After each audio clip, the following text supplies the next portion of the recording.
उत्तर प्रदेश में क्या गठबंधन का कोई तीसरा कोण भी बन रहा है? चंद्रशेखर रावण को इंडिया गठबंधन में अभी तक नहीं बुलाया गया, लेकिन चंद्रशेखर रावण ने के कविता से मुलाकात की। केसीआर की बेटी से क्या है मुलाकात के मायने और इसका उत्तर प्रदेश की सियासत कैसे हो सकता है असर, हम आपको ये बताएंगे। ये भी जानिए कि ज्ञानवापी मामले में इलाहाबाद हाई कोर्ट ने 3 अगस्त तक के लिए फैसला तो सुरक्षित कर लिया है, लेकिन हिंदू पक्ष ने जो आज दलील दी है उसके समर्थन में जो तस्वीरें सामने आई हैं, वो तस्वीरें क्या है, यूपी तक के दर्शकों के लिए कुछ खास एक्सक्लूसिव तस्वीरें हैं। और क्या है इस पूरे मामले पर हिंदू पक्ष की राय और क्या हुआ है अदालत में, मेरे साथ खास बातचीत में विष्णु जैन ने क्या बताया, ये भी हम आपको बताएंगे। नमस्कार, मैं हूं कुमार अभिषेक, आप देख रहे हैं यूपी तक। हम हाजिर अपना न्यूज शो आज का यूपी तक। विपक्ष का इंडिया गठबंधन तो बन गया, लेकिन 2 दल ऐसे हैं जिनके नेताओं की मुलाकात ने एक अलग संकेत देना शुरू कर दिया है। बीआरएस यानी कि जो केसीआर की पार्टी है वो इस गठबंधन में नहीं है और उसके गठबंधन में नहीं होने की वजह कांग्रेस है, यानी कि वो एंटी कांग्रेस प्लेटफॉर्म चाहती है। दूसरी बात है कि दूसरी पार्टी जो अभी तक इसमें नहीं है वो है आजाद समाज पार्टी चंद्रशेखर रावण की। और चंद्रशेखर रावण को 2 जो इंडिया गठबंधन की मीटिंग हुई है उसमें न्योता नहीं दिया गया और नहीं बुलाया गया, और इस बात की तकलीफ चंद्रशेखर को है और उन्होंने अपनी ये तकलीफ सार्वजनिक भी की है। लेकिन इन दोनों पार्टियों के 2 नेताओं की मुलाकात बड़ी अहम है। के कविता जो कि केसीआर की बेटी हैं और चंद्रशेखर रावण जो कि आजाद समाज पार्टी यानी भीम आर्मी के प्रमुख हैं, इन दोनों की आज मुलाकात हुई है और बाकायदा उस मुलाकात की तस्वीर आई। तो कहां केसीआर तेलंगाना और कहां उत्तर प्रदेश, लेकिन इन 2 नेताओं के इस मुलाकात का आखिर यूपी एंगल क्या है? दरअसल अभी तक इंडिया गठबंधन में नहीं बुलाए जाने से चंद्रशेखर नाराज है और कांग्रेस के उस गठबंधन में स्टीयरिंग सीट पर बैठने की वजह से केसीआर ने भी अपने को दूर रखा है।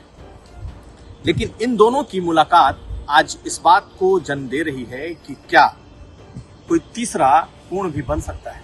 आपको बताएं, अखिलेश यादव ने पटना की मीटिंग के बाद जब बैंगलोर की मीटिंग हुई, बेंगलुरु की, उसके पहले उन्होंने बीएसआर प्रमुख से मुलाकात की थी। केसीआर से मिलने वो बाकायदा हैदराबाद गए थे और आजाद समाज पार्टी के प्रमुख ने आज उनकी बेटी के कविता से मुलाकात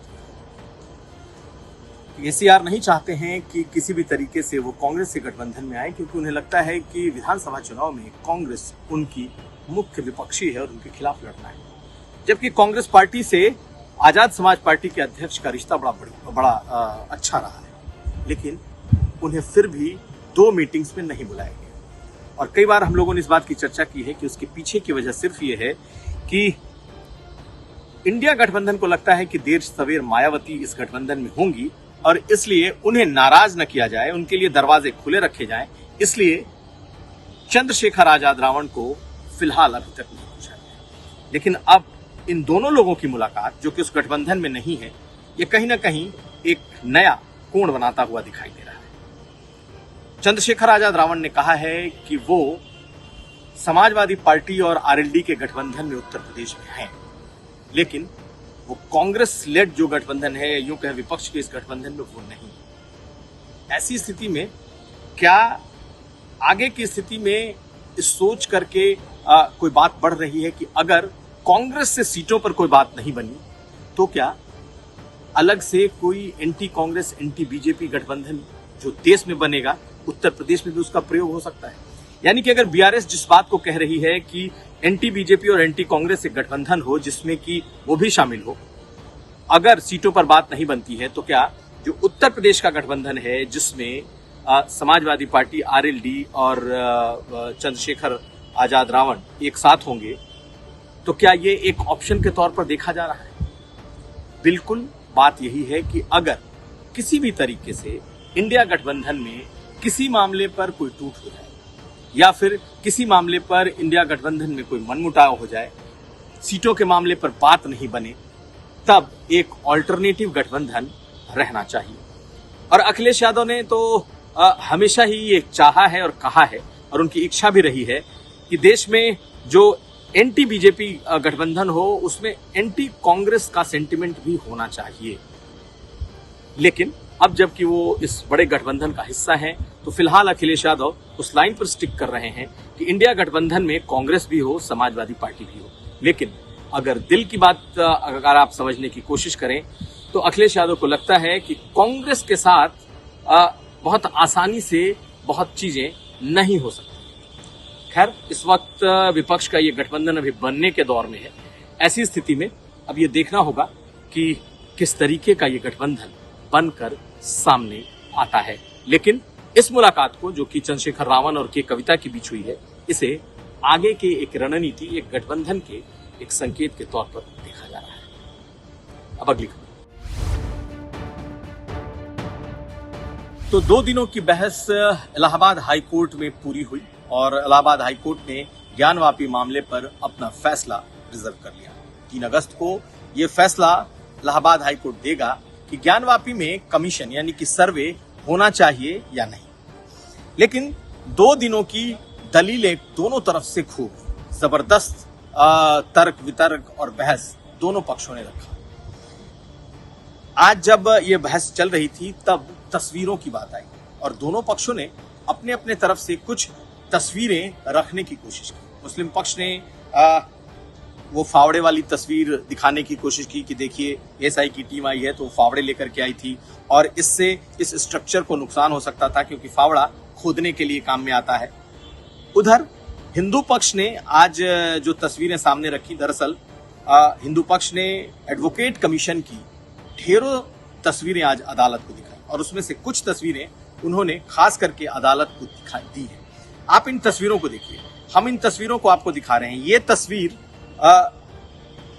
ये जो ज्ञानवापी परिसर का वो इलाका है जिस पर कि दावा किया जा रहा है कि जो मंदिर का भग्नावशेष है उसकी तस्वीर है। जब एडवोकेट कमीशन की पिछले साल सर्वे हुआ था उस दौरान ये तस्वीरें ली गई थी और कुछ तस्वीरें इसमें बेहद खास हैं। तहखाने में ये जो स्तंभ है इसकी तस्वीरों को देखिए और इन तस्वीरों पर हिंदू प्रतीक चिन्ह साफ साफ दिखाई देंगे। तहखाने में ही मूर्तियों की तस्वीरें हैं, मूर्तियां दिख रही हैं जिनके चेहरे को डिफेस किया हुआ है यानी कि उनके चेहरे को तोड़ा हुआ है, वो तस्वीरें दिखाई गई। और सबसे अहम डोम जो कि एक उसका गुंबद है, मुख्य गुंबद के नीचे की एक तस्वीर दी गई है जिसमें ये बताया गया है कि ये आदि विश्वेश्वर का ये मुख्य स्थान है और इसके नीचे हॉलो है, यहाँ धमधम की आवाज आती है और इसे एएसआई अगर यहाँ पर अपना सर्वे करती है तो मुख्य मंदिर की मुख्य जगह मिल सकती है। आप इन तस्वीरों को एक एक करके देखिए। ये ऐसी तस्वीरें हैं जो पहली बार यूपी तक के दर्शकों के लिए हम लाए हैं। ज्यादातर इसमें तहखानों की तस्वीरें हैं, पश्चिमी दीवार की तस्वीरें हैं। हालांकि पश्चिमी दीवार की तस्वीरें सार्वजनिक हैं, लेकिन तहखाने की वो तस्वीरें जो हिंदू प्रतीक चिन्हों को दर्शाती हैं। और सबसे अहम उस गुंबद के नीचे की वो जगह जिसके बारे में आज भी कहा जाता है, माना जाता है हिंदुओं के तरफ से या हिंदू पक्ष उसे कह रहा है कि ये हॉलो है, इसे चारों तरफ से सील किया हुआ है फॉल्स दीवारों से और वहां पर उनके आदि विश्वेश्वर का स्थान है। तो ये तमाम बातें, ये तमाम तस्वीरें आज इलाहाबाद हाईकोर्ट के सामने रखी गई हैं, दलीलें रखी गई हैं और बहस पूरी हो चुकी है। अब 3 तारीख को ये फैसला हो जाएगा कि सर्वे होगा या नहीं। अब अगली, तो 2 दिनों में क्या हुआ, हिंदू पक्ष इतना कॉन्फिडेंट क्यों है या हिंदू पक्ष को क्यों लगता है कि फैसला उनके पक्ष में आ सकता है और क्या क्या दलीलें रखी गई। दरअसल देश भर में बहस चल रही है कि आखिर सर्वे होगा या नहीं होगा। आज हमने हिंदू पक्ष के वकील विष्णु शंकर जैन से बातचीत की है। बातचीत के कुछ अंश हम आपके लिए ले आए हैं और आप सुनिए हिंदू पक्ष का जो दावा है वो क्या है और कितना मजबूत है। कि मैंने अपनी ड्यूटी एज अ वकील, जितना ईश्वर ने मुझे शक्ति दी थी, सामर्थ्य दिया था, मैं अपनी बातें कोर्ट को एक्सप्लेन कर पाया हूँ और सबसे इम्पोर्टेंट बात यह है कि जो मुस्लिम पक्ष का पूरा ऑब्जेक्शन था, जो उनका पूरा क्लेम था, जो मूल उनका मुख्य बिंदु था कि ये सर्वे ना हो, वो 3-4 थे, वो मैं आपके सामने रख देता हूं। सबसे पहला उनका आर्ग्यूमेंट था कि ये सर्वे इसलिए नहीं होना चाहिए क्योंकि जैसा बाबरी के समय इंसिडेंट हुआ था वैसा इंसिडेंट दोबारा हो सकता है। दूसरा उनका ऑब्जेक्शन था कि कोर्ट एविडेंस कलेक्ट करने के लिए कमीशन जारी नहीं कर सकती है। तीसरा उनका ऑब्जेक्शन था कि इस स्टेज पे कमीशन जारी नहीं किया जा सकता है।